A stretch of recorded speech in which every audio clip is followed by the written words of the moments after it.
이제 정치권 이슈들 여야 의원과 함께 짚어보는 정치 토크 시작합니다.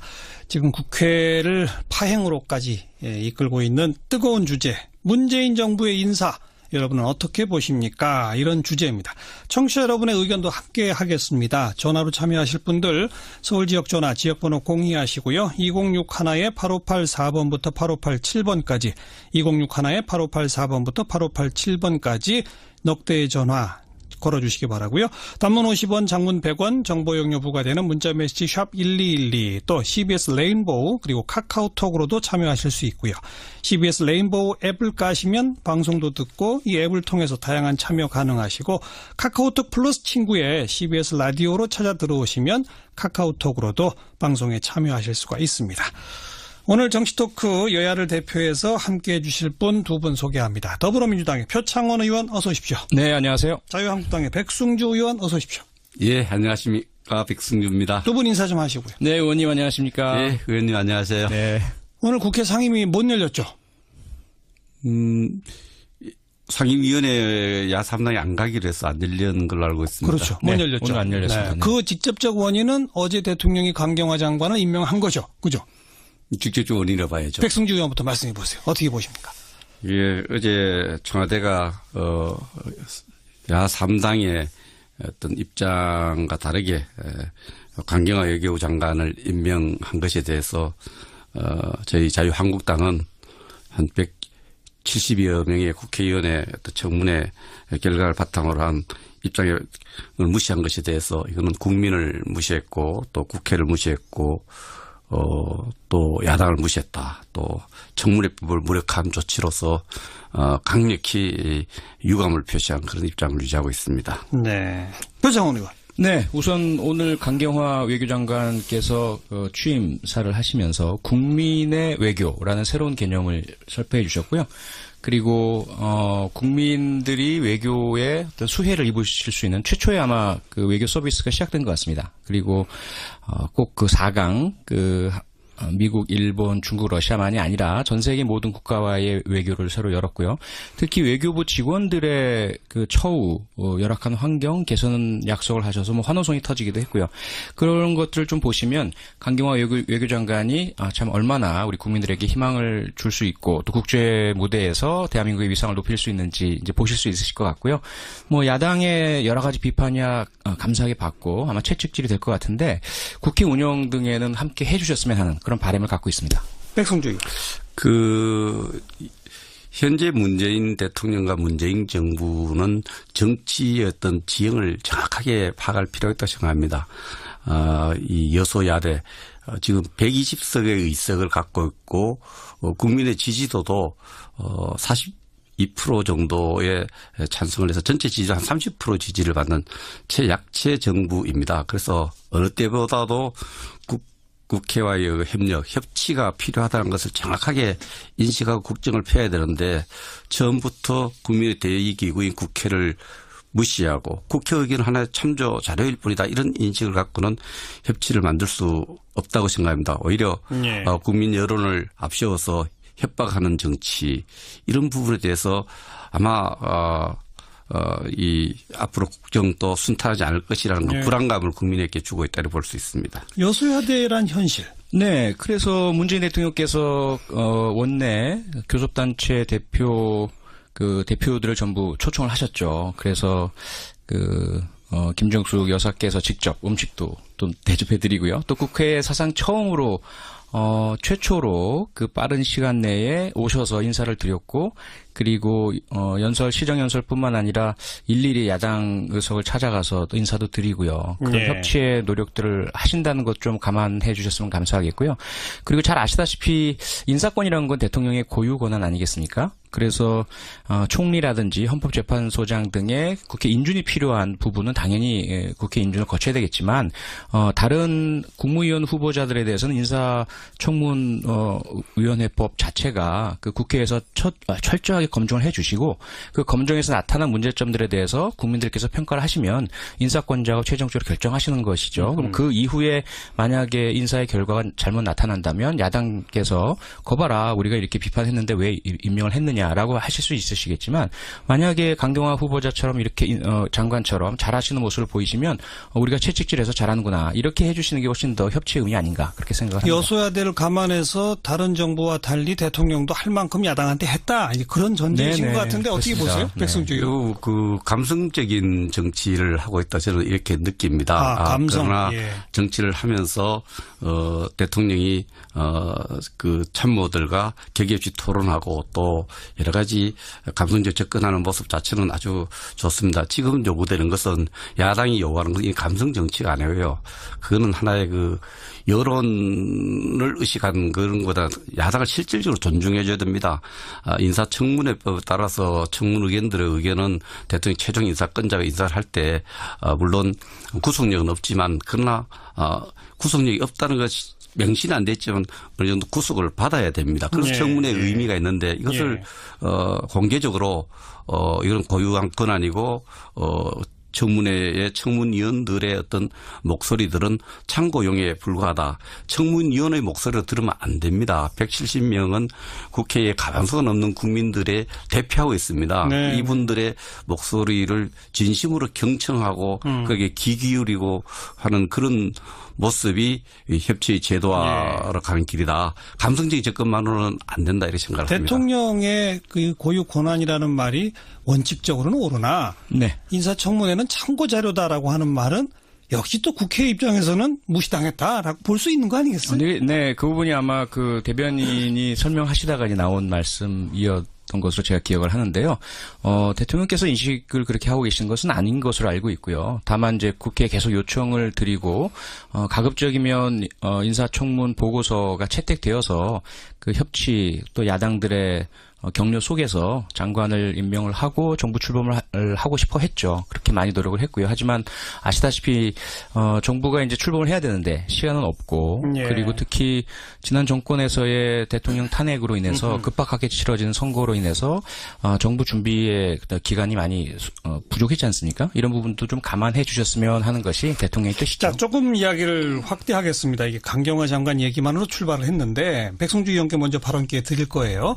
지금까지의 인사 전반에 대해서 좀 이야기를 해봅시다. 지금 안경환 장관 후보자는 자진 사퇴로 일단 1호 낙마 사태까지 벌어지지 않았습니까? 이제 그 외에 이미 장관으로 임명돼서 일하고 있는 분도 있지만 앞으로 남아있는 분들도 김상곤, 조대엽, 송영무, 김은경 뭐 등등 쭉 있단 말이에요. 지금까지 전반적인 인사에 대해서 한 평가 한번 백승주 의원 이야기해 보시죠.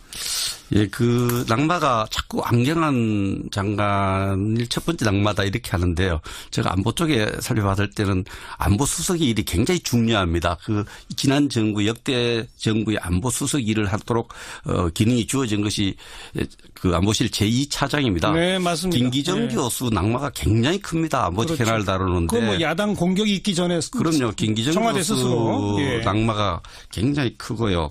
그리고 지금 법무부 장관 안경환 후보자가 자진 사퇴한 것이 굉장히 크고 전반적으로 대통령이 소신을 갖고 정치를 하는데 자기의 코드를 맞는 그런 사람을 선택해서 정치를 해가 책임 정치를 구현하겠다는 건 우리가 이해 못하는 바 아닙니다.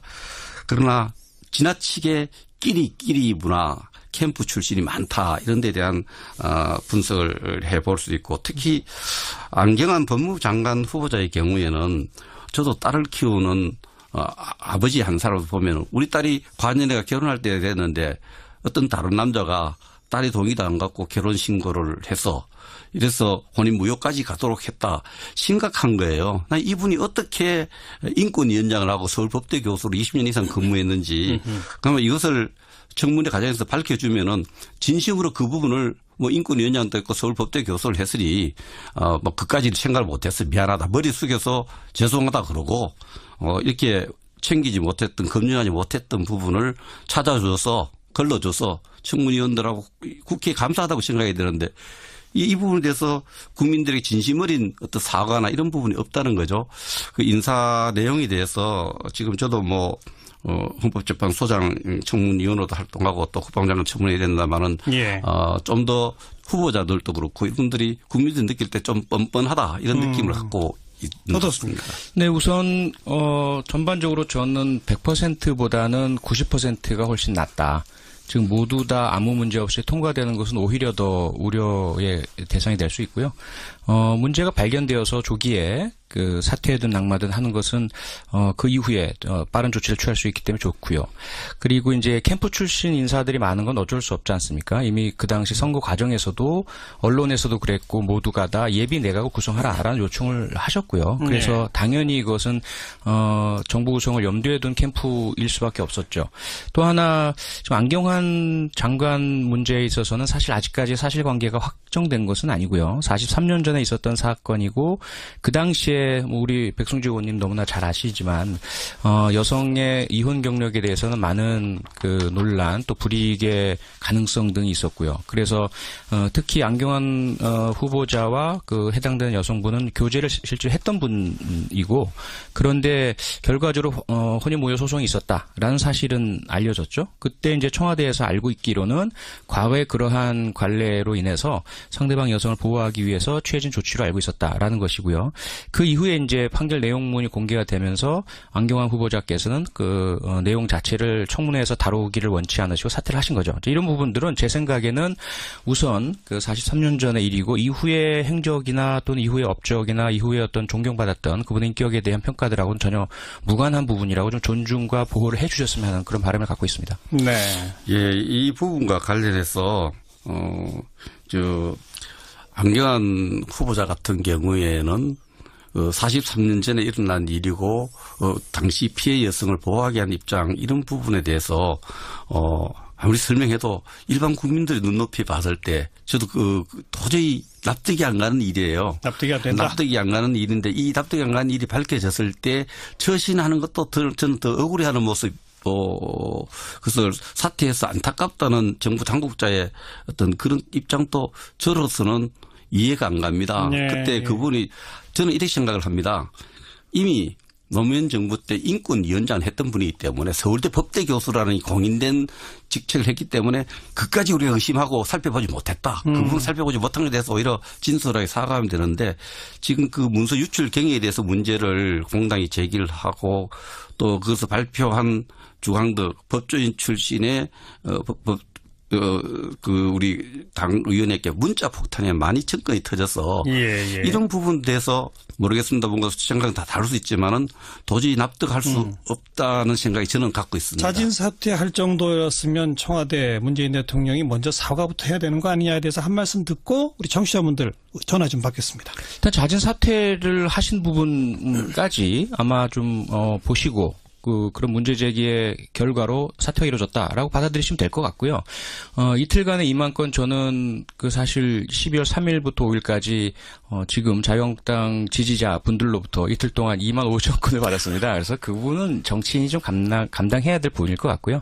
그리고 그 유출 경위 부분도 먼저 이제 저희 당에서 문제 제기하기보다 그 일반 국민들께서 이게 가사소송법 위반이라고 하는데 왜 가만히 있느냐라는 지적과 요청들이 많으셨기 때문에 가사소송법의 현행법 위반의 소지들이 분명히 있기 때문에 이 부분 밝혀야 될 것이고요. 그래서 밝히는 작업이라고 그렇게 이해해 주시면 감사할 것 같습니다. 자, 문재인 정부의 인사 어떻게 볼 것인가. 새 정부 출범하는데 조금 좀 힘을 실어주고 도와주지 야당은 왜 그렇게 비판하느냐 이런 목소리도 있을 수 있고 너무 흠결이 많은 사람들을 제대로 검증 못한 책임 먼저 인정해라. 이런 의견도 있을 수 있죠. 우리 청취자분들 전화를 좀 받도록 하겠습니다. 첫 번째 전화 연결되어 있습니다. 8585번부터 연결할까요? 여보세요?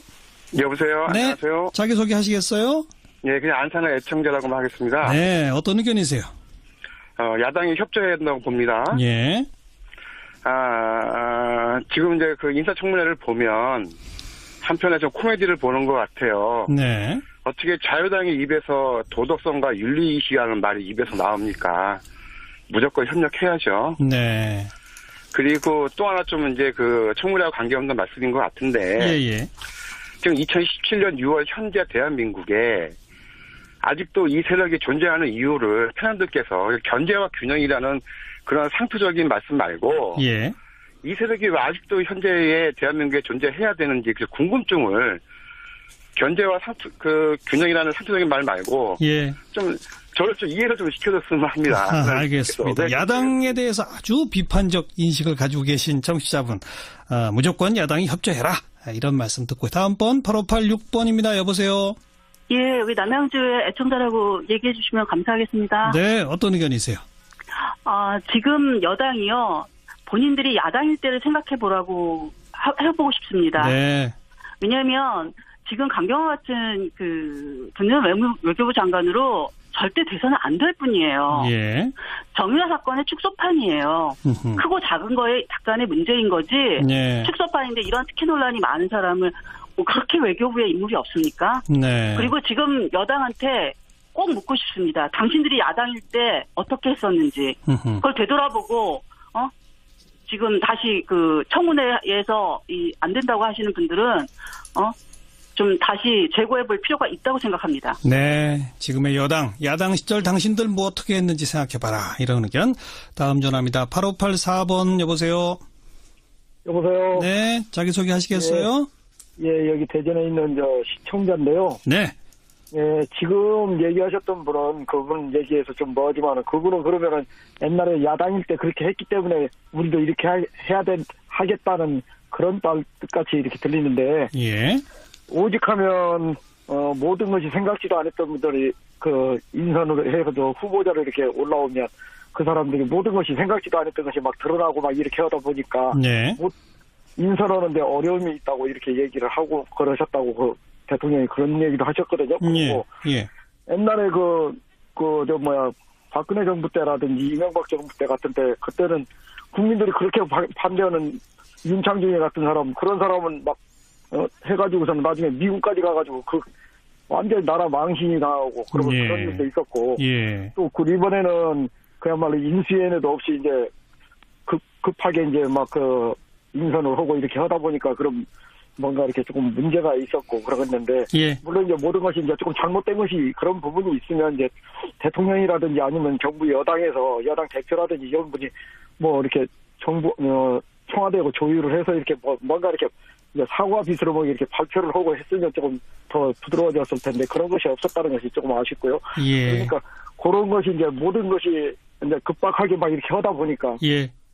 이혼 사유만 보고서 이 사람이 이혼 사유가 있었구나 하고 그 깊이는 들어가 보지 않았다는 얘기죠. 그러다 보니까 이제 그런 일이 있었고 그러는데 꼭 그냥 옛날에 김대중 정부 때도 그냥 국무총리 인준하는데도 한 6개월 이상씩 막 애먹이고 그렇게 해가지고 그런 적이 있었죠. 예. 네, 그렇게 하기도 하는데 이상하게 야당이 정권이 바뀌면 그렇게 골탕 먹이는 거 아닌가 하는 그런 생각까지. 알겠습니다. 그런 것은 아니지만 그런 생각까지. 예. 인수위 없이 급하게 하다 보니 일부 잘못 있을 수 있으나 야당은 협조가 기본이다. 이런 말씀이고요. 한 통화 더 8585번 여보세요. 네, 여보세요. 네, 자기소개 하시겠어요? 예, 저 최만식이라고 합니다. 네, 의견 주세요. 저는 그렇게 생각합니다. 새 정부가 들어와서 힘차게 일할 수 있다는 것은 누구나 바라는 국민들의 바람이겠죠. 네.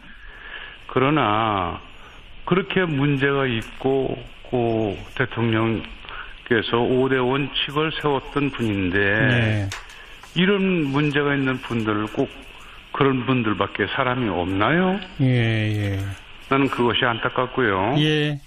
또 사람들이 아무리 훌륭하고 그 사람이 똑똑하다 하더라도 정해놓은 원칙을 벗어나는 사람들을 꼭 그렇게 해야 되나 하는 것이 제일 걱정스럽습니다. 네.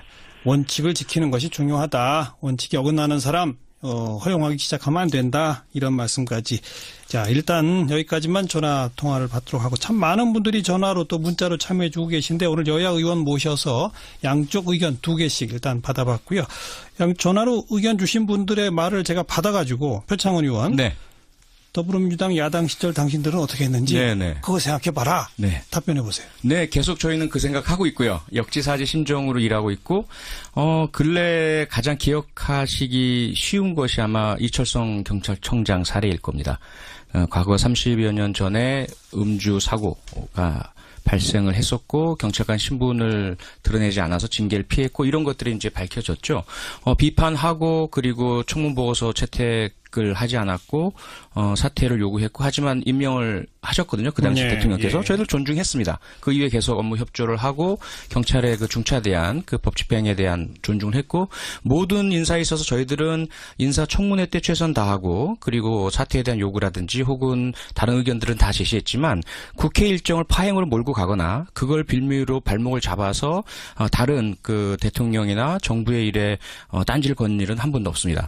지금 그래서 저희들이 요구하는 것은 반대하지 말라는 게 아닙니다. 비판하시고 문제 제기해 주시고 하지만 인사청문회는 인사청문회로 완기를 짓고 그다음 인사권자의 인사 결정의 이후를 보시는 것이 낫다는 거죠. 자, 국회 일정 문제는 좀 이따 다시 논점으로 던지도록 하고 백승주 의원께도 청취자분들 전화해서 아니 매번 정권 출범할 때마다 왜 야당들은 그러느냐. 좀 특히 이번에 인수위도 없이 출범하는데 협조하면 안 되느냐. 이런 목소리에 대해서 어떻게 들으셨는지. 기본적으로 국회 기능이 견제 있죠. 행정부의 견제 있고 또 야당의 기능이 행정부의 독주를 막고 또 여당을 견제하는 기능이 있기 때문에 그러한 역할의 어떤 변화, 역할 체인지에 대해서 반드시 그렇게 부정적으로 공격적으로 이해했으면 안 된다. 이해할 필요 없다는 생각이 듭니다. 그래서 역기사지 입장에서 보면은 그 업무의 적합성 분야를 저는 많이 따져봅니다. 그래서 이번에 김상조 의원 같은 공정거래위원장 같은 경우에 불과 4년 전에 저희들 박근혜 정부가 출범할 때 한만수란 분을 공정거래위원장으로 임명을 했어요. 이분이 크지도 않은 외국 기업에 대한 자문했던 것을 문제 삼고 또 여러 가지 문제를 삼으니까 이분이 새로 출범하는 정부에 부담을 주기 싫다.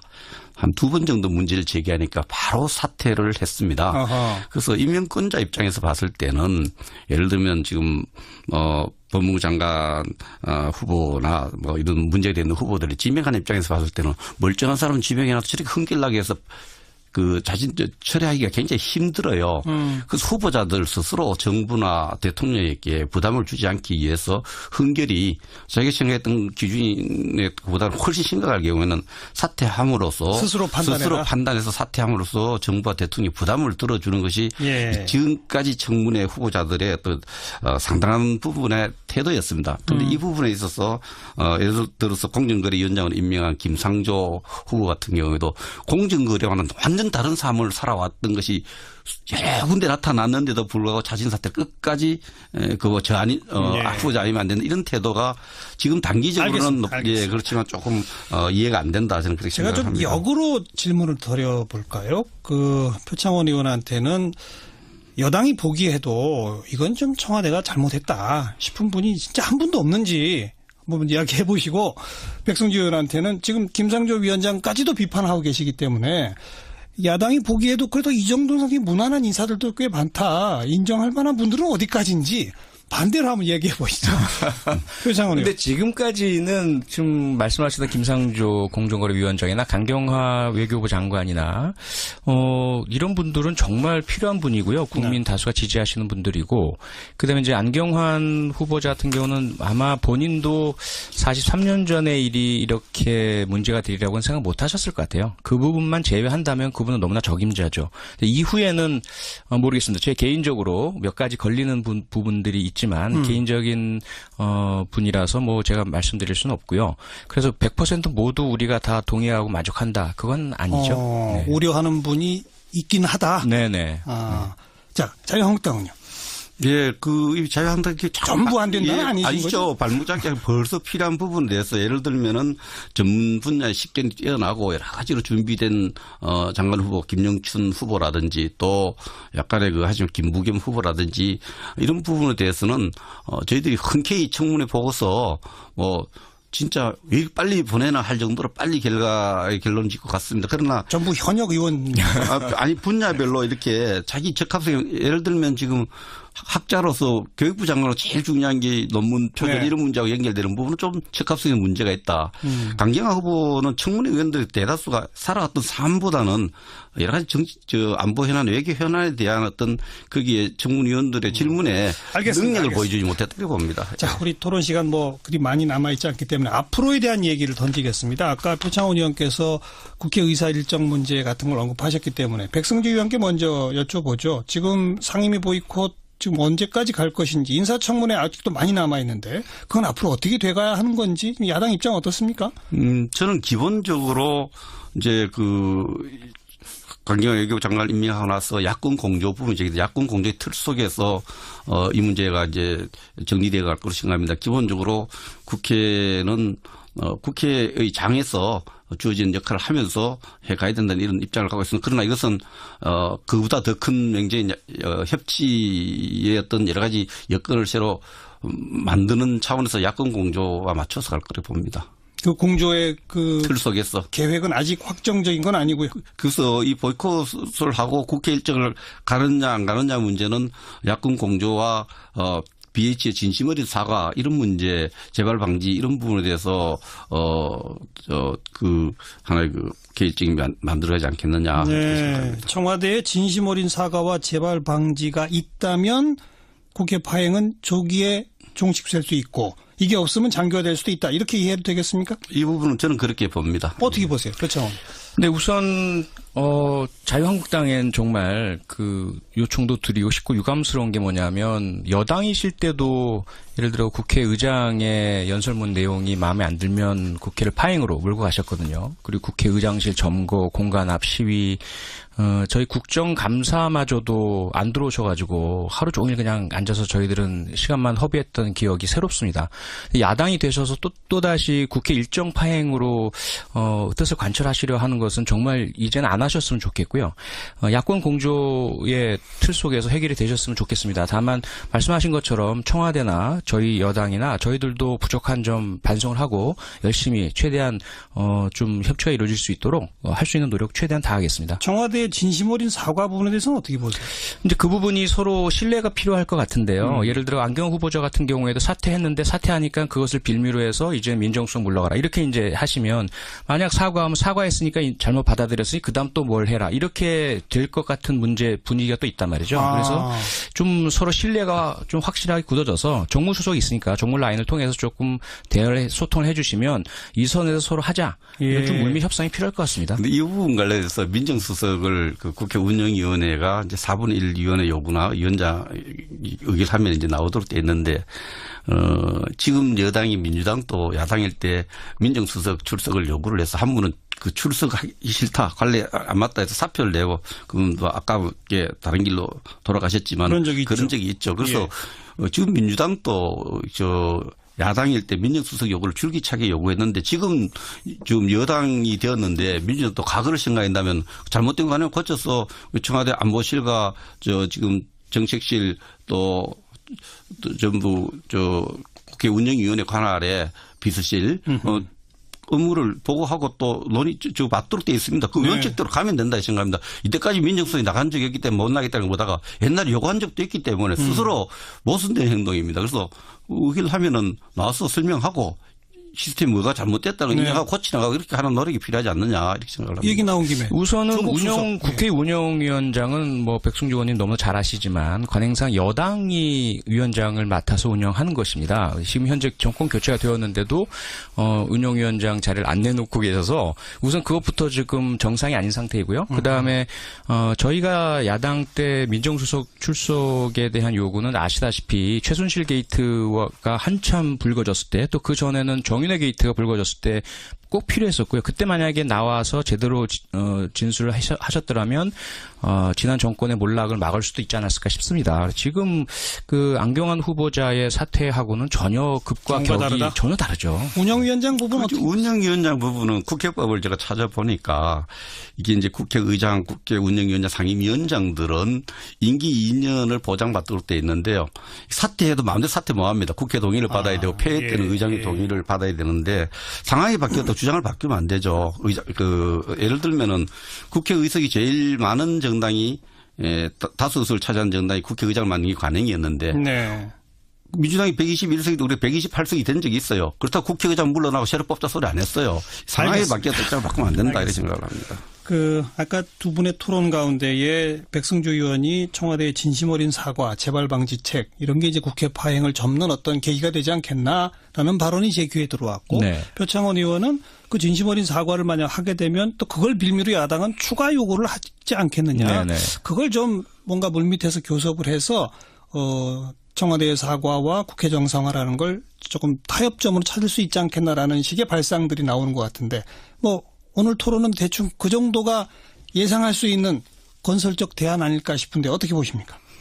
예, 뭐 당에는 또 당론이 있는 거고 아하. 그런 부분이 있는데 제가 의원으로 생각할 때는 이 부분에 대해서 청와대가 높은 여론을 앞세워서 국회를 무시한다. 그 무시하지 않고 진심을 무시한 부분에 대해서 인정하고 사과를 하고 인사에 대해서 청문회의 어떤 결정 권한을 존중하겠다. 이런 입장이 진심으로 이게 안 되겠네 생각합니다. 어떻게 보세요? 네, 저는 뭐 서로 할 수 있다. 국민이고요. 같은 정치하는 분들이기 때문에 서로 존중과 신뢰만 있다면 충분히 가능하다고 생각합니다. 노력해야죠.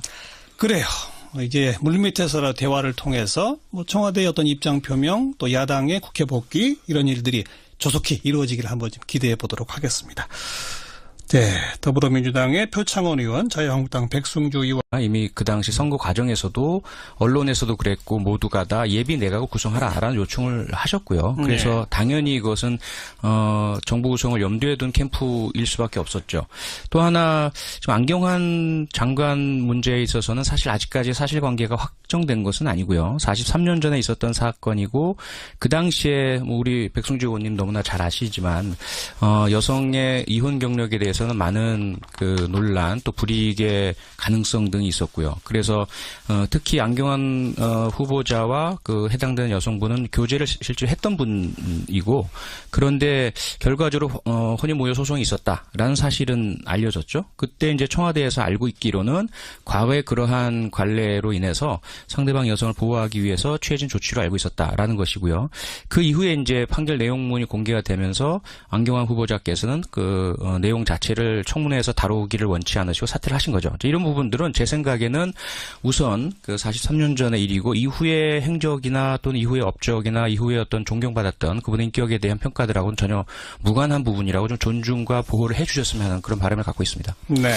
예, 이 부분과 관련해서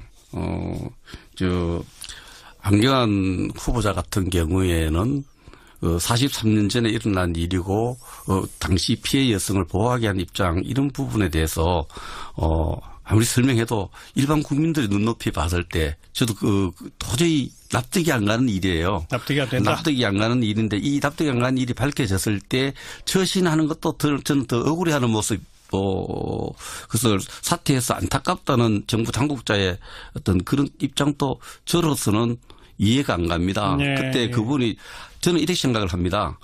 이미 노무현 정부 때 인권위원장을 했던 분이기 때문에 서울대 법대 교수라는 공인된 직책을 했기 때문에 그까지 우리가 의심하고 살펴보지 못했다. 그 부분 살펴보지 못한 것에 대해서 오히려 진솔하게 사과하면 되는데 지금 그 문서 유출 경위에 대해서 문제를 공당이 제기를 하고 또 그것을 발표한 주광덕 법조인 출신의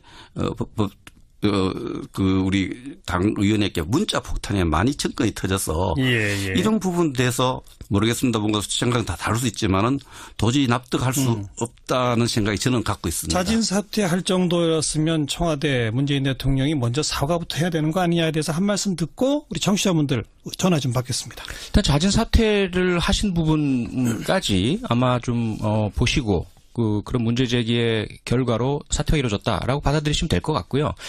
이틀간의 임한 건 저는 사실 12월 3일부터 5일까지 지금 자유한국당 지지자 분들로부터 이틀 동안 2만 5천 건을 받았습니다. 그래서 그 부분은 정치인이 좀 감당해야 될 부분일 것 같고요.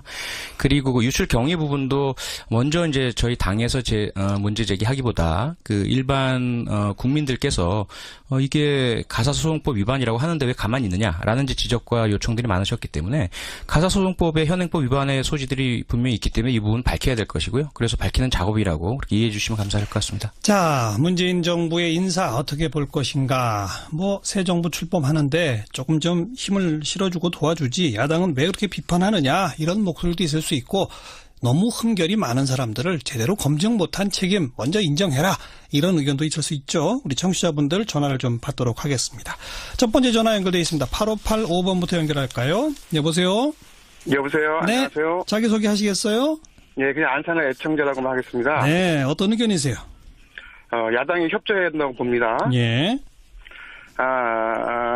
지금 이제 그 인사청문회를 보면 한편에 좀 코미디를 보는 것 같아요. 네. 어떻게 자유당의 입에서 도덕성과 윤리의식이라는 말이 입에서 나옵니까? 무조건 협력해야죠. 네. 그리고 또 하나 좀 이제 그 청문회와 관계없는 말씀인 것 같은데. 예. 지금 2017년 6월 현재 대한민국에 아직도 이 세력이 존재하는 이유를 패널들께서 견제와 균형이라는 그런 상투적인 말씀 말고. 예. 이 세력이 왜 아직도 현재의 대한민국에 존재해야 되는지 그 궁금증을 견제와 균형이라는 상투적인 말 말고. 예. 저를 좀 이해를 좀 시켜줬으면 합니다. 알겠습니다. 네. 야당에 대해서 아주 비판적 인식을 가지고 계신 청취자분, 무조건 야당이 협조해라. 이런 말씀 듣고 다음번 8586번입니다. 여보세요. 예, 여기 남양주의 애청자라고 얘기해 주시면 감사하겠습니다. 네, 어떤 의견이세요? 지금 여당이요, 본인들이 야당일 때를 생각해 보라고 해보고 싶습니다. 네.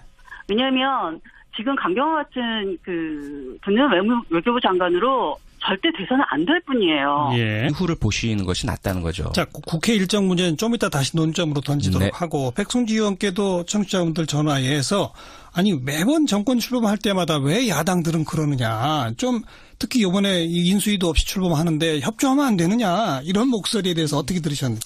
기본적으로 국회 기능이 견제 있죠. 행정부의 견제 있고 또 야당의 기능이 행정부의 독주를 막고 또 여당을 견제하는 기능이 있기 때문에 그러한 역할에 어떤 변화, 역할 체인지에 대해서 반드시 그렇게 부정적으로 공격적으로 이해해서는 안 된다. 이해할 필요 없다는 생각이 듭니다.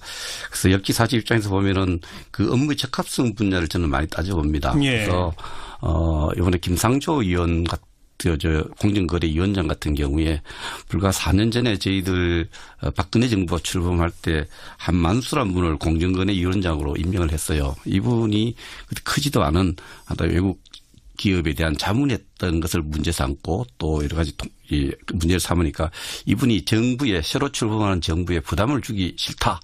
한 2번 정도 문제를 제기하니까 바로 사퇴를 했습니다. 어허. 그래서 임명권자 입장에서 봤을 때는 예를 들면 지금 법무부 장관 후보나 뭐 이런 문제가 되는 후보들이 지명하는 입장에서 봤을 때는 멀쩡한 사람 지명해놔서 저렇게 흥길나게 해서 자진 처리하기가 굉장히 힘들어요. 그래서 후보자들 스스로 정부나 대통령에게 부담을 주지 않기 위해서 흔결히 자기가 생각했던 기준보다는 훨씬 심각할 경우에는 사퇴함으로써 스스로 판단해서 사퇴함으로써 정부와 대통령이 부담을 들어주는 것이 예. 지금까지 청문회 후보자들의 어떤 상당한 부분의 태도였습니다. 그런데 이 부분에 있어서 예를 들어서 공정거래위원장을 임명한 김상조 후보 같은 경우에도 공정거래와는 완전 다른 삶을 살아왔던 것이 여러 군데 나타났는데도 불구하고 자진 사퇴 끝까지 후보자 아니면 안 된다 이런 태도가 지금 단기적으로는 알겠습니다. 그렇지만 조금 이해가 안 된다 저는 그렇게 제가 생각합니다. 좀 역으로 질문을 드려볼까요? 표창원 의원한테는 여당이 보기에도 이건 좀 청와대가 잘못했다 싶은 분이 진짜 한 분도 없는지 한번 이야기해 보시고, 백승주 의원한테는 지금 김상조 위원장까지도 비판하고 계시기 때문에 야당이 보기에도 그래도 이 정도 상의 무난한 인사들도 꽤 많다. 인정할 만한 분들은 어디까지인지 반대로 한번 얘기해 보시죠. 표창원 의원. 근데 지금까지는 지금 말씀하시던 김상조 공정거래위원장이나 강경화 외교부 장관이나 이런 분들은 정말 필요한 분이고요. 국민 다수가 지지하시는 분들이고, 그다음에 이제 안경환 후보자 같은 경우는 아마 본인도 43년 전의 일이 이렇게 문제가 되리라고는 생각 못 하셨을 것 같아요. 그 부분만 제외한다면 그분은 너무나 적임자죠. 이후에는 모르겠습니다. 제 개인적으로 몇 가지 걸리는 부분들이 있지만 개인적인 분이라서 뭐 제가 말씀드릴 수는 없고요. 그래서 100% 모두 우리가 다 동의하고 만족한다. 그건 아니죠. 네. 우려하는 분이 있긴 하다. 네네. 자, 자유한국당은요?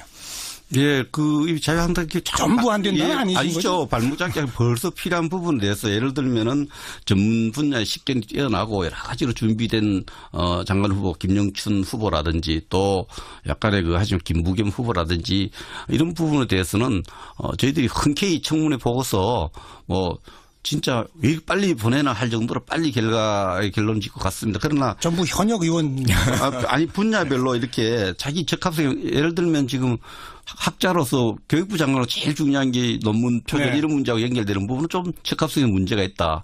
강경화 후보는 청문회 의원들 대다수가 살아왔던 삶보다는 여러 가지 안보 현안, 외교 현안에 대한 어떤 거기에 청문위원들의 질문에 능력을 보여주지 못했다고 봅니다. 자, 우리 토론 시간 그리 많이 남아있지 않기 때문에 앞으로에 대한 얘기를 던지겠습니다. 아까 표창원 의원께서 국회 의사 일정 문제 같은 걸 언급하셨기 때문에 백승주 의원께 먼저 여쭤보죠. 지금 상임위 보이콧 지금 언제까지 갈 것인지 인사청문회 아직도 많이 남아있는데 그건 앞으로 어떻게 돼가야 하는 건지 야당 입장 어떻습니까?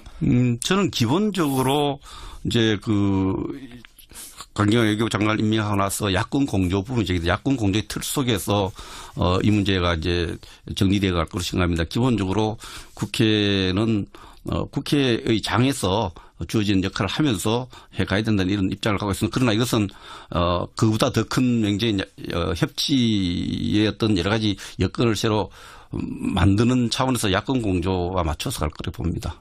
그 공조의 틀 속에서 계획은 아직 확정적인 건 아니고요. 그래서 이 보이콧을 하고 국회 일정을 가느냐 안 가느냐 문제는 야권 공조와 BH의 진심 어린 사과. 이렇게 해주시는 게 훨씬 더 협치의 의미 아닌가 그렇게 생각합니다. 여소야대를 감안해서 다른 정부와 달리 대통령도 할 만큼 야당한테 했다. 그런 전제이신 것 같은데 어떻게 보세요? 백승주 의원.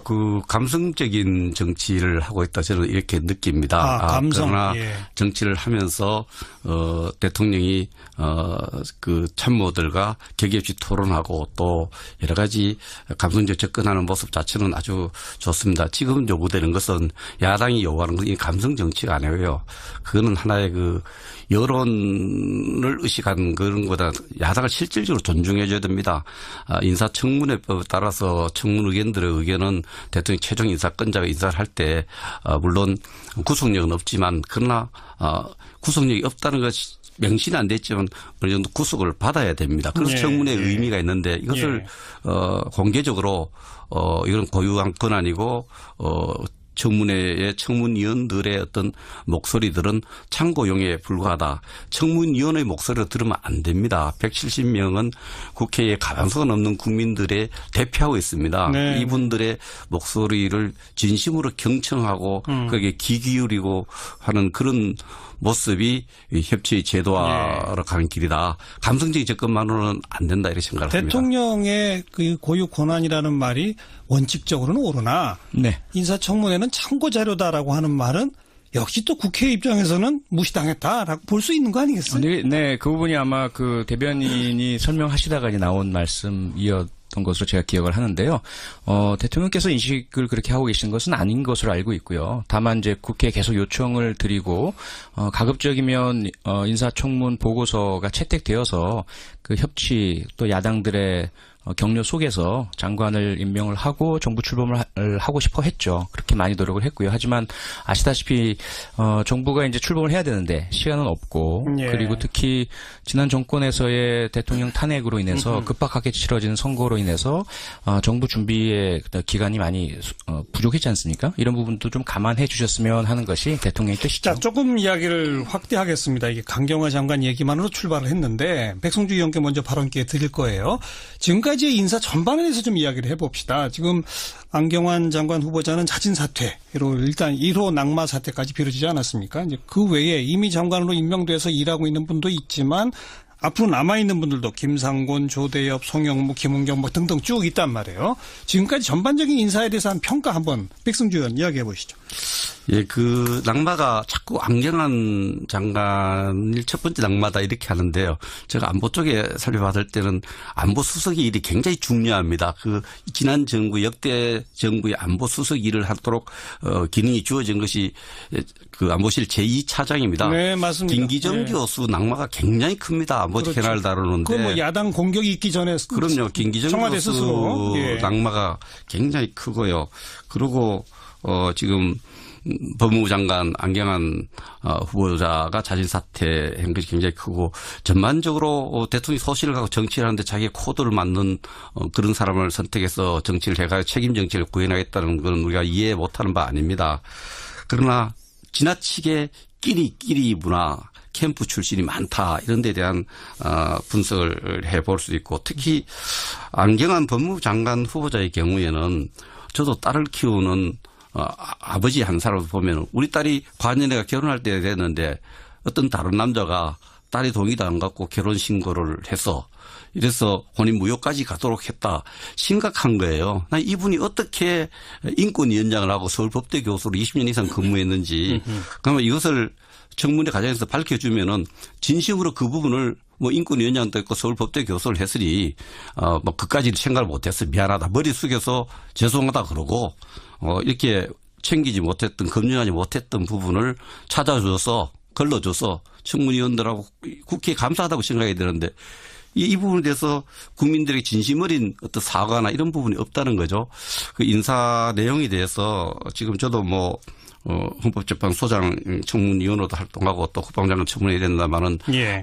좀 더 후보자들도 그렇고 이분들이 국민들이 느낄 때 좀 뻔뻔하다 이런 느낌을 갖고 있는 것 같습니다.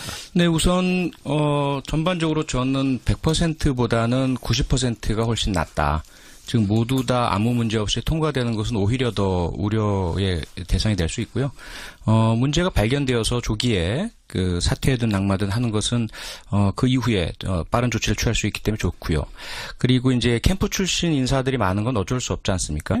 정유라 사건의 축소판이에요. 크고 작은 거에 약간의 문제인 거지. 네. 축소판인데 이런 특혜 논란이 많은 사람을 뭐 그렇게 외교부에 인물이 없습니까? 네. 그리고 지금 여당한테 꼭 묻고 싶습니다. 당신들이 야당일 때 어떻게 했었는지 그걸 되돌아보고 지금 다시 그 청문회에서 안 된다고 하시는 분들은 좀 다시 재고해볼 필요가 있다고 생각합니다. 네, 지금의 야당 시절 당신들 뭐 어떻게 했는지 생각해봐라 이런 의견. 다음 전화입니다. 8584번 여보세요. 여보세요. 네, 자기소개 하시겠어요? 예, 여기 대전에 있는 시청자인데요. 네. 예, 지금 얘기하셨던 분은 그분 얘기해서 좀 뭐지만은 그분은 그러면은 옛날에 야당일 때 그렇게 했기 때문에 우리도 이렇게 하겠다는 그런 뜻같이 이렇게 들리는데. 예. 오직하면 모든 것이 생각지도 않았던 분들이 그 인선으로 해서 후보자로 이렇게 올라오면 그 사람들이 모든 것이 생각지도 않았던 것이 막 드러나고 막 이렇게 하다 보니까. 네. 인선하는데 어려움이 있다고 이렇게 얘기를 하고 그러셨다고 그 대통령이 그런 얘기도 하셨거든요. 그리고 예. 옛날에 박근혜 정부 때라든지 이명박 정부 때 같은 때 그때는 국민들이 그렇게 반대하는 윤창중이 같은 사람 그런 사람은 막 해가지고서는 나중에 미국까지 가가지고 완전히 나라 망신이 나오고 그런 일도 있었고 또 이번에는 그야말로 인수위원회도 없이 이제 급하게 이제 막 인선을 하고 이렇게 하다 보니까 그럼 뭔가 이렇게 조금 문제가 있었고 그러겠는데 물론 이제 모든 것이 이제 조금 잘못된 것이 그런 부분이 있으면 이제 대통령이라든지 아니면 정부 여당에서 여당 대표라든지 이런 분이 뭐 이렇게 정부 청와대하고 조율을 해서 이렇게 뭔가 이렇게 사과 빗으로 뭐 이렇게 발표를 하고 했으면 조금 더 부드러워졌을 텐데 그런 것이 없었다는 것이 조금 아쉽고요. 그러니까 그런 것이 이제 모든 것이 이제 급박하게 막 이렇게 하다 보니까 이혼 사유만 보고서 이 사람이 이혼 사유가 있었구나 하고 그 깊이는 들어가 보지는 않았다는 얘기죠. 그러다 보니까 이제 그런 일이 있었고 그러는데 꼭 뭐 그냥 옛날에 김대중 정부 때도 그냥 국무총리 인준하는데도 한 6개월 이상씩 막 애먹이고 그렇게 해가지고 그런 적이 있었죠. 예. 네, 그렇게 하기도 하는데 이상하게 야당이 정권이 바뀌면 그렇게 골탕 밀기는 거 아닌가 하는 그런 생각까지. 알겠습니다. 그런 것은 아니지만 그런 생각까지. 인수위 없이 급하게 하다 보니 일부 잘못 있을 수 있으나 야당은 협조가 기본이다. 이런 말씀이고요. 한 통화 더 8585번 여보세요. 네, 여보세요. 네, 자기소개 하시겠어요? 예, 저 최만식이라고 합니다. 네, 의견 주세요. 저는 그렇게 생각합니다. 새 정부가 들어와서 힘차게 일할 수 있다는 것은 뭐 누구나 바라는 국민들의 바람이겠죠. 네. 그러나 그렇게 문제가 있고 고 대통령께서 5대 원칙을 세웠던 분인데 이런 문제가 있는 분들 꼭 그런 분들밖에 사람이 없나요? 나는 그것이 안타깝고요. 또 사람들이 아무리 훌륭하고 그 사람이 똑똑하다 하더라도 정해놓은 원칙을 벗어나는 사람들을 꼭 그렇게 해야 되나 하는 것이 제일 걱정스럽습니다. 네. 원칙을 지키는 것이 중요하다. 원칙이 어긋나는 사람 허용하기 시작하면 안 된다. 이런 말씀까지. 자, 일단 여기까지만 전화 통화를 받도록 하고 참 많은 분들이 전화로 또 문자로 참여해 주고 계신데 오늘 여야 의원 모셔서 양쪽 의견 2개씩 일단 받아봤고요. 전화로 의견 주신 분들의 말을 제가 받아가지고 표창원 의원. 네. 더불어민주당 야당 시절 당신들은 어떻게 했는지 그거 생각해봐라. 네. 답변해보세요. 네, 계속 저희는 그 생각하고 있고요. 역지사지 심정으로 일하고 있고 근래 가장 기억하시기 쉬운 것이 아마 이철성 경찰청장 사례일 겁니다. 과거 30여 년 전에 음주 사고가 발생을 했었고 경찰관 신분을 드러내지 않아서 징계를 피했고 이런 것들이 이제 밝혀졌죠. 비판하고 그리고 청문보고서 채택을 하지 않았고 사퇴를 요구했고 하지만 임명을 하셨거든요. 그 당시 대통령께서 저희들 존중했습니다. 그 이후에 계속 업무 협조를 하고 경찰의 그 중차대한 그 법 집행에 대한 존중을 했고 모든 인사에 있어서 저희들은 인사청문회 때 최선 다하고 그리고 사퇴에 대한 요구라든지 혹은 다른 의견들은 다 제시했지만 국회 일정을 파행으로 몰고 가거나 그걸 빌미로 발목을 잡아서 다른 그 대통령이나 정부의 일에 딴지를 건 일은 한 번도 없습니다. 지금 그래서 저희들이 요구하는 것은 반대하지 말라는 게 아닙니다. 비판하시고 문제 제기해 주시고 하지만 인사청문회는 인사청문회로 완기를 짓고 그다음 인사권자의 인사 결정에 이제 정치권 이슈들 여야 의원과 함께 짚어보는 정치 토크 시작합니다. 지금 국회를 파행으로까지 이끌고 있는 뜨거운 주제 문재인 정부의 인사 여러분은 어떻게 보십니까? 이런 주제입니다. 청취자 여러분의 의견도 함께 하겠습니다. 전화로 참여하실 분들 서울 지역 전화 지역번호 공유하시고요. 2061-8584번부터 8587번까지 2061-8584번부터 8587번까지 넉대의 전화 걸어주시기 바라고요. 단문 50원, 장문 100원, 정보 용료 부과되는 문자메시지 샵 1212, 또 CBS 레인보우 그리고 카카오톡으로도 참여하실 수 있고요. CBS 레인보우 앱을 까시면 방송도 듣고 이 앱을 통해서 다양한 참여 가능하시고 카카오톡 플러스 친구에 CBS 라디오로 찾아 들어오시면 카카오톡으로도 방송에 참여하실 수가 있습니다. 오늘 정치토크 여야를 대표해서 함께해 주실 분 두 분 소개합니다. 더불어민주당의 표창원 의원 어서 오십시오. 네, 안녕하세요. 자유한국당의 백승주 의원 어서 오십시오. 예, 안녕하십니까. 백승주입니다. 두 분 인사 좀 하시고요. 네, 의원님 안녕하십니까. 예, 의원님 안녕하세요. 네. 오늘 국회 상임위 못 열렸죠? 상임위원회 야3당이 안 가기로 해서 안 열리는 걸로 알고 있습니다. 그렇죠. 못 열렸죠. 오늘 안 열렸습니다. 네. 그 직접적 원인은 어제 대통령이 강경화 장관을 임명한 거죠. 그죠? 직접적 원인이라 봐야죠. 백승주 의원부터 말씀해 보세요. 어떻게 보십니까? 예, 어제 청와대가 야3당의 어떤 입장과 다르게 강경화 외교부 장관을 임명한 것에 대해서 저희 자유한국당은 한 170여 명의 국회의원의 어떤 청문회 결과를 바탕으로 한 입장을 무시한 것에 대해서 이거는 국민을 무시했고 또 국회를 무시했고 또 야당을 무시했다. 또 청문회법을 무력한 조치로서 강력히 유감을 표시한 그런 입장을 유지하고 있습니다. 네. 표창원 의원. 네, 우선 오늘 강경화 외교장관께서 취임사를 하시면서 국민의 외교라는 새로운 개념을 설파해 주셨고요. 그리고 국민들이 외교에 어떤 수혜를 입으실 수 있는 최초의 아마 그 외교 서비스가 시작된 것 같습니다. 그리고 꼭 그 4강 미국, 일본, 중국, 러시아만이 아니라 전 세계 모든 국가와의 외교를 새로 열었고요. 특히 외교부 직원들의 그 처우, 열악한 환경 개선 약속을 하셔서 뭐 환호성이 터지기도 했고요. 그런 것들을 좀 보시면 강경화 외교장관이 참 얼마나 우리 국민들에게 희망을 줄 수 있고 또 국제 무대에서 대한민국의 위상을 높일 수 있는지 이제 보실 수 있으실 것 같고요. 뭐 야당의 여러 가지 비판이야 감사하게 받고 아마 채찍질이 될 것 같은데 국회 운영 등에는 함께 해주셨으면 하는 그런 바람을 갖고 있습니다. 백성주의. 현재 문재인 대통령과 문재인 정부는 정치의 어떤 지형을 정확하게 파악할 필요가 있다고 생각합니다.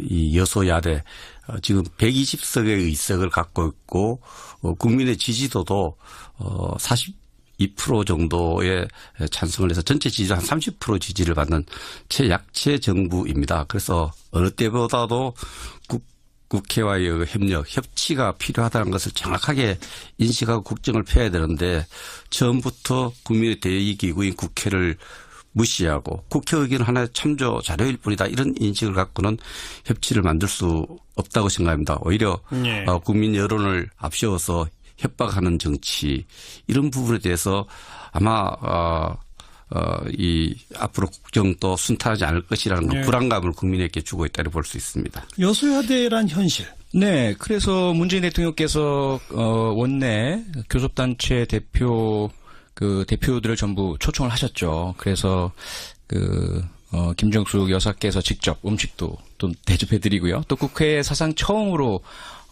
최초로 그 빠른 시간 내에 오셔서 인사를 드렸고, 그리고 시정연설뿐만 아니라 일일이 야당 의석을 찾아가서 또 인사도 드리고요. 그런 네. 협치의 노력들을 하신다는 것 좀 감안해 주셨으면 감사하겠고요.